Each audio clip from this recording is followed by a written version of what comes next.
Nous allons passer aux questions des internautes et celle-ci via Facebook qui vous demande la question suivante.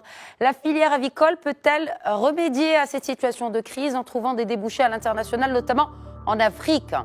Vous avez en partie répondu à cette question, mais si on peut plus développer. Mais je peux préciser, effectivement, disons que les capacités au Maroc existantes font, et d'ailleurs, font que nous sommes entièrement autosuffisants. Et d'ailleurs, le plan Green Generation, qui est la continuité du plan Maroc Vert, nous ne serons pas dans une logique d'augmenter nos capacités de production, mais plutôt d'augmenter la création de valeur ajoutée.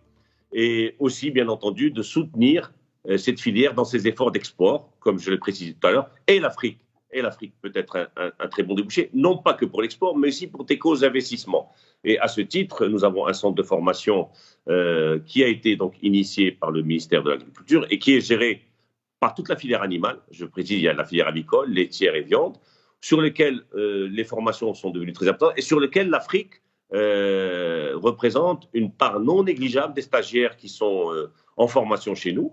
Et vous savez, quand vous créez le lien par la formation, vous créez aussi le lien par la suite commercial et d'investissement. L'Afrique, oui, pourrait être un débouché. Maintenant, c'est une logistique à mettre en place. Je vous dis, c'est de coûts de fret qu'il faudra soutenir. Et nous demandons donc le soutien de l'État au niveau du fret, parce qu'il ne faudrait pas que le fret nous pénalise.